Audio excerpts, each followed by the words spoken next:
Save किया था ना? मैं सिर्फ इसलिए गया था क्योंकि उसने मुझे कॉल किया, that's it. But listen तो. Save it for someone else.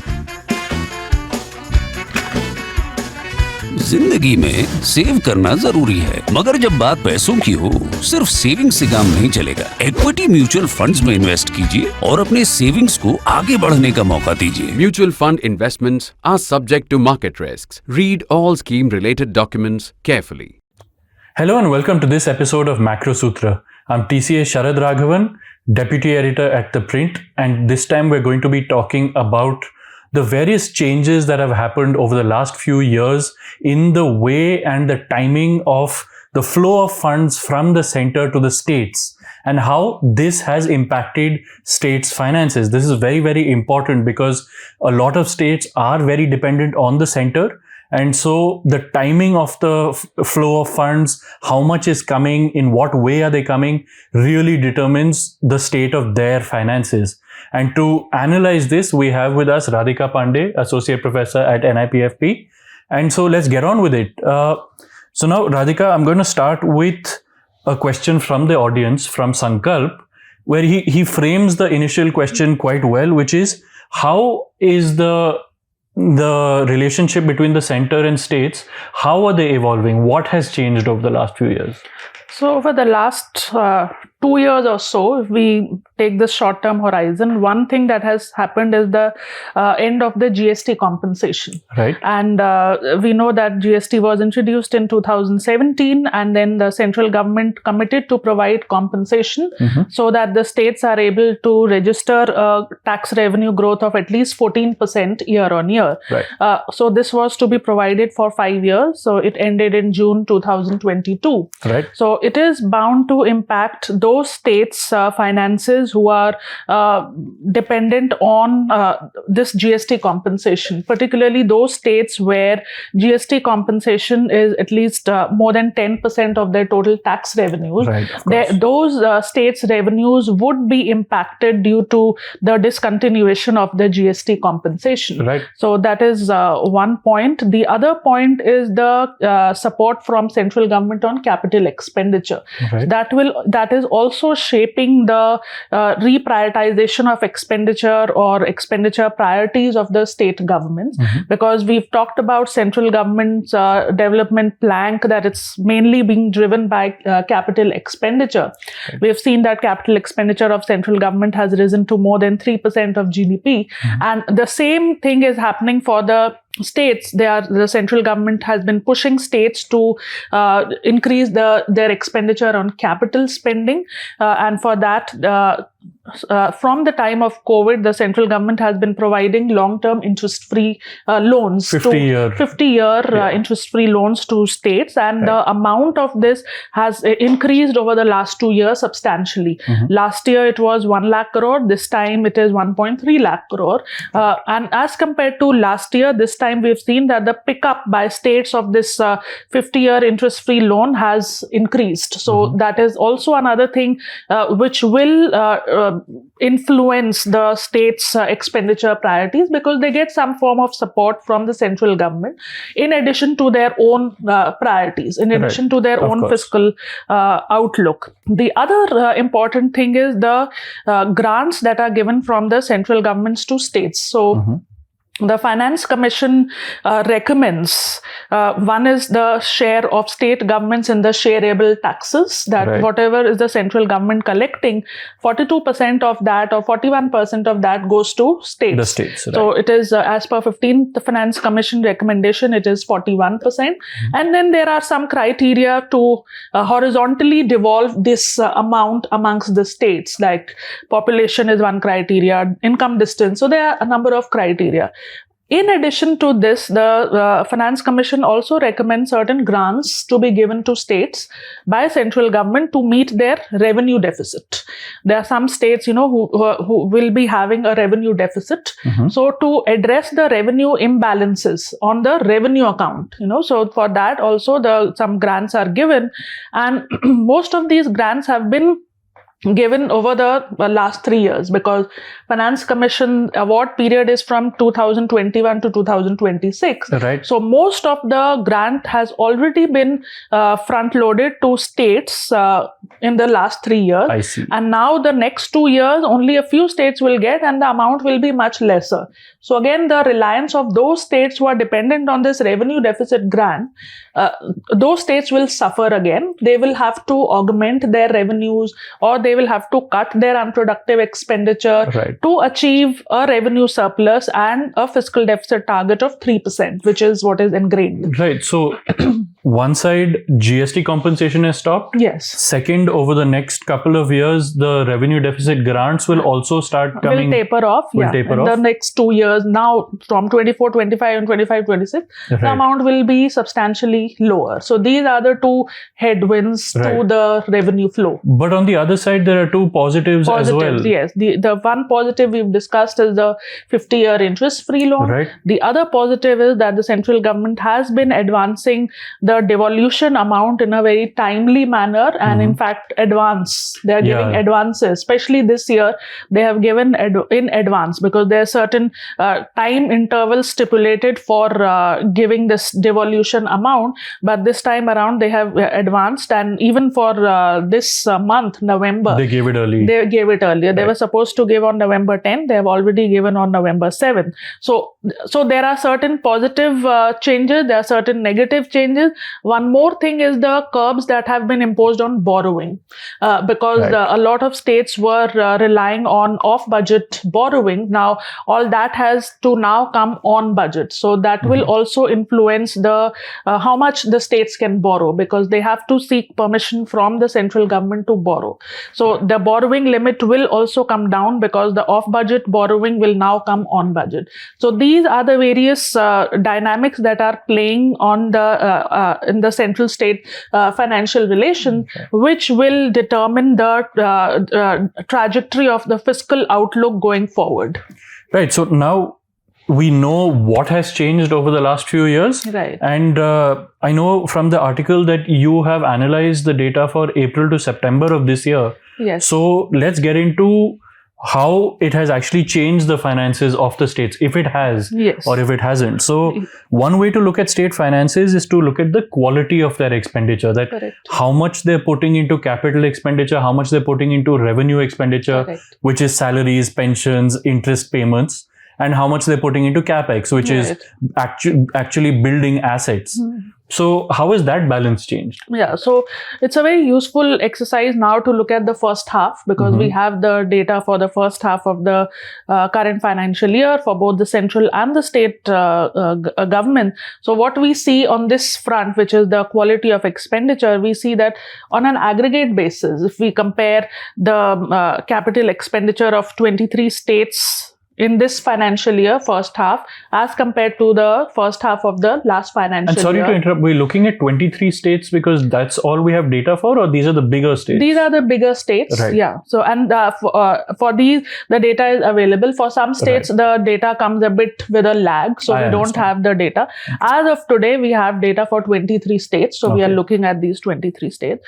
Yeah. So, on quality of expenditure, we have seen that there has been a jump of more than 50% as compared to the April to September of last year. I see. There are various interesting variations within states, but if we just make an assessment of capital expenditure by these 23 states in this half of the financial year as compared to the first half of financial year of last year, Right. we see that there is around 52% jump in capital spending.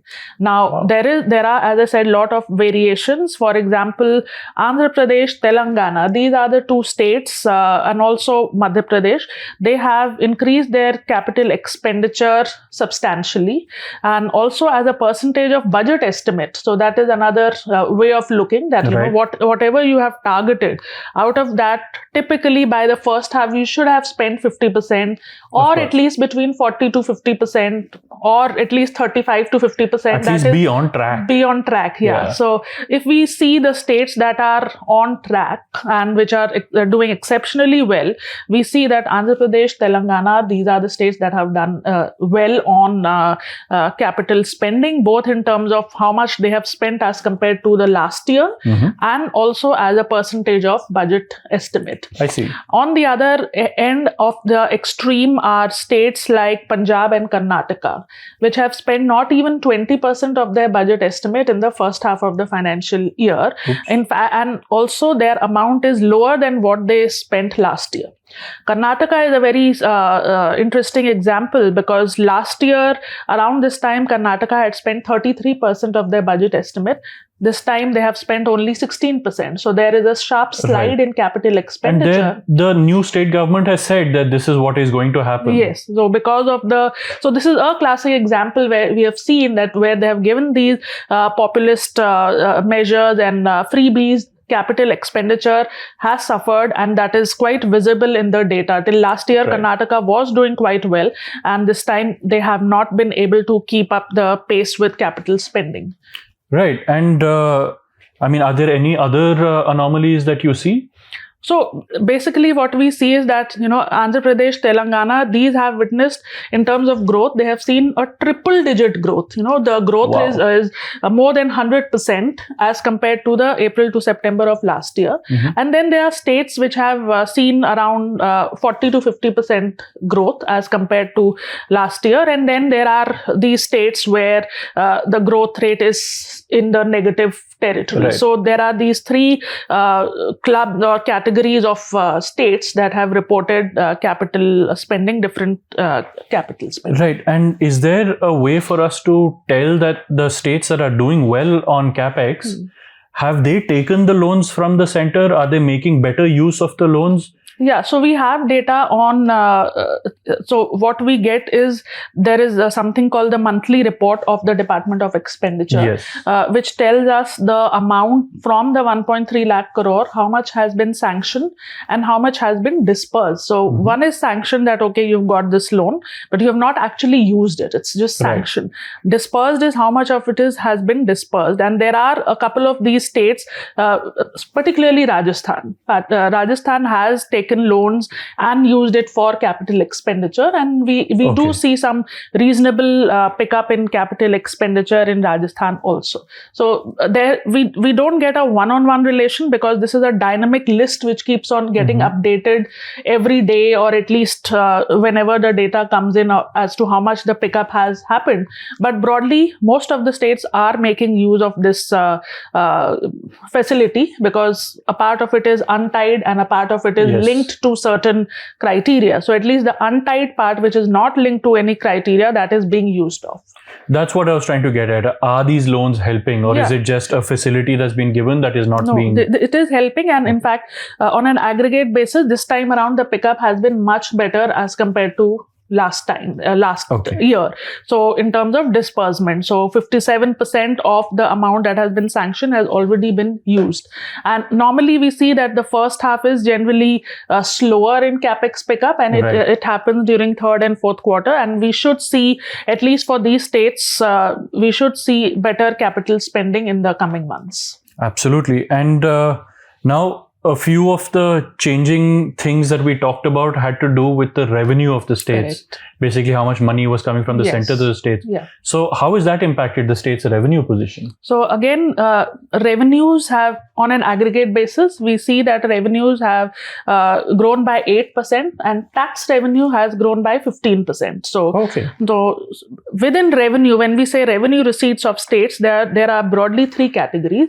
One is the tax revenue, then is the non-tax revenue, and then the grants and aids, which mainly include the transfers from the central government. The GST compensation is one part of that. So what we see is that while revenue receipts have not picked up too much because of the component of grants and aids have reported a contraction in April to September of this year as compared to April to September of last year. As we discussed, they would. Yeah, they would. So it's mainly now the tax revenues that have picked up, and it is so those states where the reliance on grants and aid is more, they are suffering. So for those states, the revenue receipt has actually seen a contraction. That's because they aren't being able to raise as much taxes. They were reliant on grants in aid. Absolutely. And now the grants in aid have slowed Absolutely. down. So I see. And one of the most prominent example of such a arrangement is Punjab, where we have seen that there has been a contraction in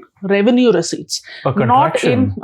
Contraction. Wow. Not in tax revenues, but in revenue receipts, mainly because the grants in aids have turned negative. Right. So we see, Punjab, Tamil Nadu, these are states where there has been a contraction in revenue receipts.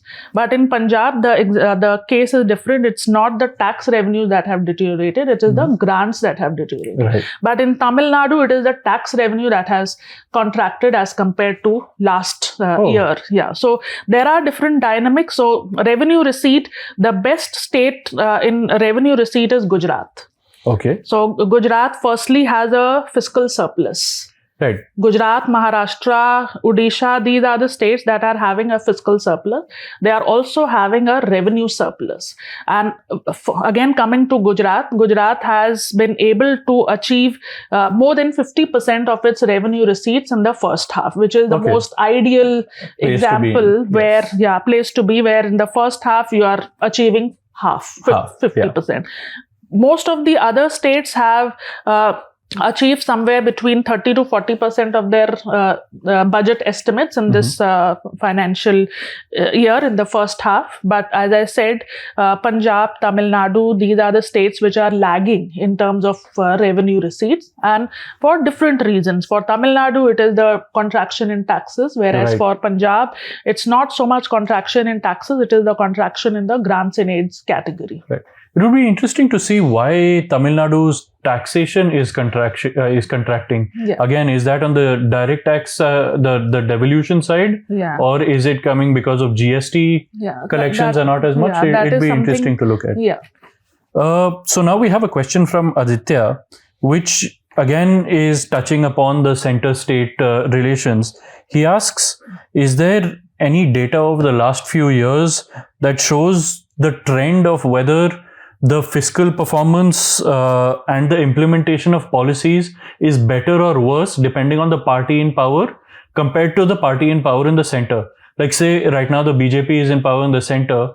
Are policies being implemented better, and are the BJP states in a better financial position? There's no study as such, but for all practical purposes, it should happen. There has to be more coherence in the policies when at the central and the state government we have the same party. But there are other concerns also. There are local considerations that play an equally important part. For example, last year when we did this episode on state finances, we saw that Uttar Pradesh was doing quite well on capital expenditure. Yes. And that was also in sync with the central government's priority on capital expenditure. But this time, in this financial year, while it is doing well, it is not one of the topmost performers in terms of capital expenditure. Okay. So there are other priorities. There are what's happening to the revenue receipts. But in general, if we see, yes, there is less of a disagreement when we come to when both the central and the states are the same party is there at both the central and the states. Right, and like say for example, Telangana you said was doing very well on capital expenditure, but it's not as if the BJP is there. Absolutely, yeah. So Telangana, Andhra Pradesh, these are two states which are doing exceptionally well in terms of capital expenditure. Again, if we look at Karnataka till for this first half, Karnataka is also seeing a fiscal surplus. Like Maharashtra and Gujarat, Karnataka also has a fiscal surplus.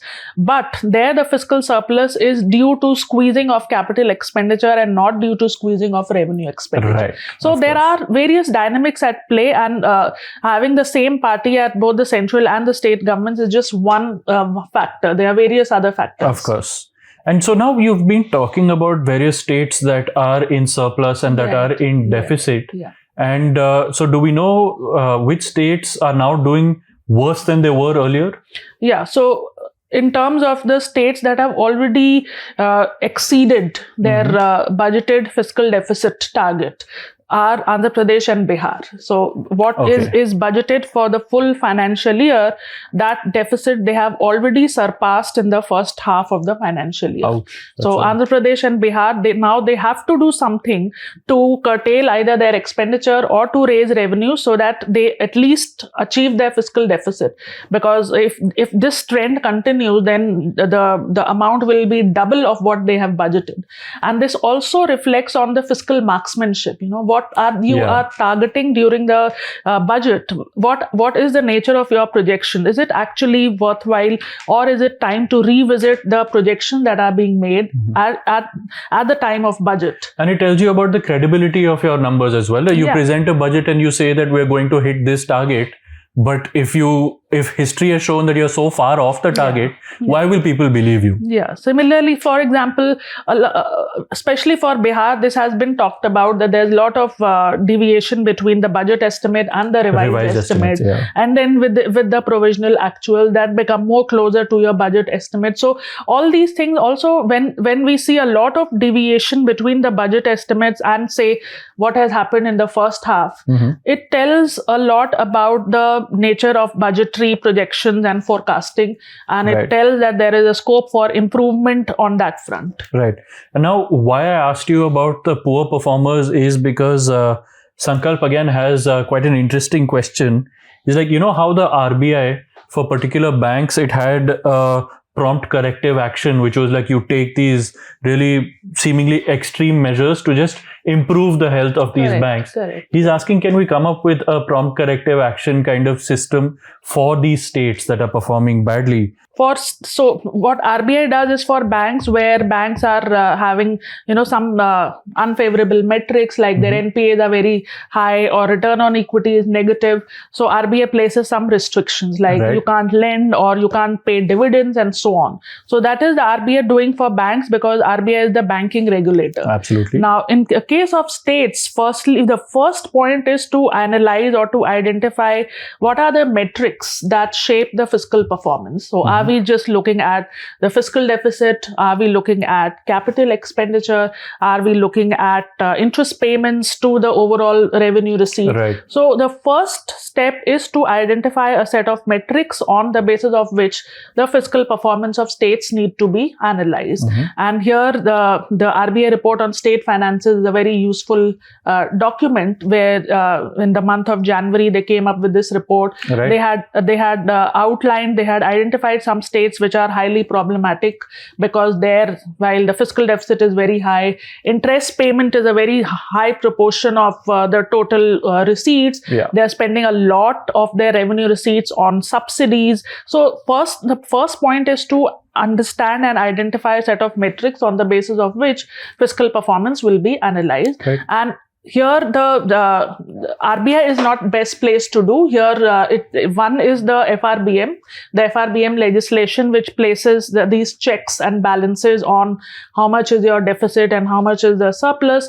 The other important thing is to do what is a very useful exercise, which is the debt sustainability analysis, to find out whether the state's finances are credible or not. So I think that is something which is very useful, which is done at the central government level, but which is not done at a very regular interval for states, for the states. So do we know when the last one was for the states? So it is done by RBI, but it's not a regular practice to undertake the debt sustainability analysis. So it might be time to do it. It might be time to do it, particularly now, at least identify some regular intervals to conduct these debt sustainability analysis, and then identify the reason for the fiscal performance of states. I think so that is something which can be done to analyze states on a comparative basis. And the other example is what we have tried to do in the article, where we look at the capital expenditure and fiscal deficit. We bring together these two variables and see that if there are some states whose fiscal deficit is high, but their capital expenditure is also high, that is fine. But that's a better position. That is a better position. But then there are some states where the fiscal deficit is high, but capital expenditure is very small, low as a proportion of their budget estimate. Those are the problematic states. So, for example, Punjab's capital expenditure in the first half is just 14 to 15%, but they have already reached 50 to 51% of their fiscal deficit in the first half. So what is important is to identify and have a more useful discussion on the state's fiscal performance, and to bring it all together is the debt sustainability analysis. That tool is very useful to bring it all together and to do for states to come up with this policy recommendation. Finance Commission is already giving all these recommendations that, the state should at least have a revenue surplus.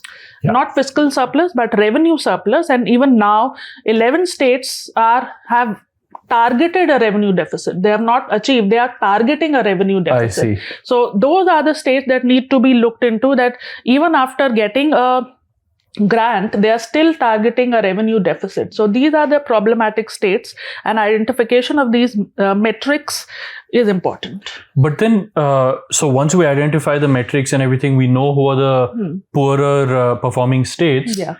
Who has the authority to take action against them? So one kind of action is already being taken by the central government, where they decide how much they can borrow, the states can borrow. And that is being done at one level. The other thing is the amount of how much you can borrow is linked to power sector reforms and the reforms on the discoms front. So the central government is the only authority that can nudge, and then there are these recommendations by the Finance Commission, which is a statutory body, which comes up with these states analysis, and it gives, if you look at volume 4, they have state level chapters where they have identified states in different cohorts, and they come up with the policy recommendation, firstly diagnosis of the problem, and then the policy recommendation of what can be done. So that is something important. And the other is the CAG reports, the Comptroller and Auditor General of India. They also come up with these state audit reports, which are very useful. They are read, but they are not acted upon. So that is something, again, which is very useful. So I think we need to move step by step. First is to have a more dedicated discussion on the state's finances, do the debt sustainability analysis at a more regular interval, and for which very important thing is to have the state's GSDP data at regular intervals. Right, of course. On that note, wait for our January episode, because that's when the RBI comes out with its regular state of the states, the data that it comes out with. So when they do come out, we'll surely have another episode analyzing all of that, telling you the health of the states as we know it according to the latest data. But on that note, that's all we have for you. Thank you so much for joining us, and also a very, very happy Diwali to all of you.